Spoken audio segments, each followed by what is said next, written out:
Shalom, selamat malam Bapak Ibu yang terkasih di dalam Tuhan.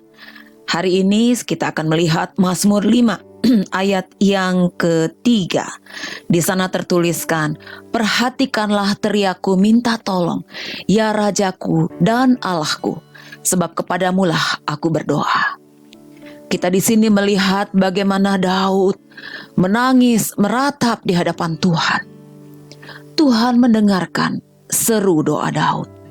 Demikian juga saudara, Tuhan mendengarkan seru doa kita.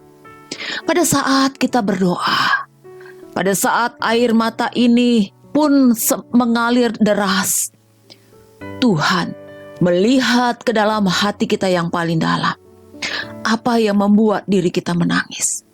Ia tahu apakah tangis kita berasal dari alasan yang benar-benar membuat diri kita tersungkur di hadapannya. Karena memang tidak ada yang tersembunyi di hadapan Tuhan. Kita semua tahu bahwa Tuhan mengetahui penderitaan kita, kesedihan kita, dan rasa sakit kita. Dan Ia mendengar, melihat kita di saat-saat perjuangan kita bergumul di dalam masalah. Dalam ayat 2 ini Daud memanggil Tuhan dengan sebutan, Ya Rajaku dan Tuhanku.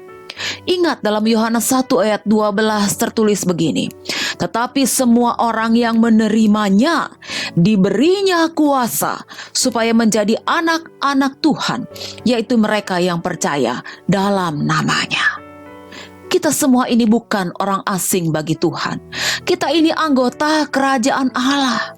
Kita ini menjadi bagian dari kerajaannya. Dan Dia adalah Raja kita.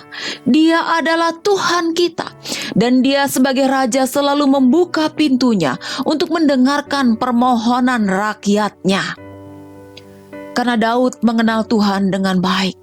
Ia juga tahu bahwa ketika ia mengajukan permintaannya di hadapan Tuhan, ia dapat menyandarkan dirinya pada respon Tuhan yang terbaik sebagai jawaban doa atas masalahnya. Mari kita benar-benar memiliki hubungan yang intim dengan Tuhan.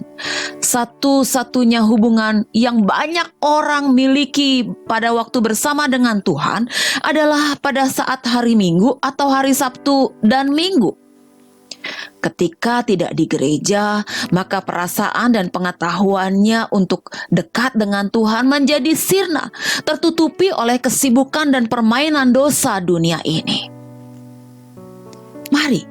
Mari kita belajar dekat pada Tuhan. Bahkan pada saat kita tidak berdaya, kita terpuruk, kita bahkan tidak dapat mengungkapkan keadaan diri kita dengan kata-kata.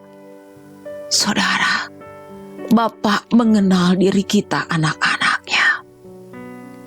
Tuhan Yesus adalah Raja dan Tuhan kita. Dia melihat kita sebagai anak-anaknya, bukan orang asing.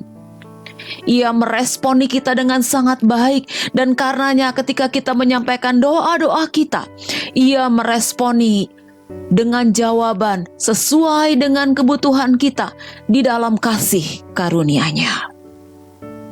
Malam ini, mari kita nikmati tidur nyenyak kita sebagai anugerah dari Bapa. Tetapi sebelumnya, panggil Tuhan dan Raja kita dengan sebutan Bapa. Berdoalah, sampaikan kepadanya segala sesuatu yang ada di dalam hatimu, lalu kemudian tidurlah dengan nyenyak. Tuhan menyertai kita sekalian. Amin.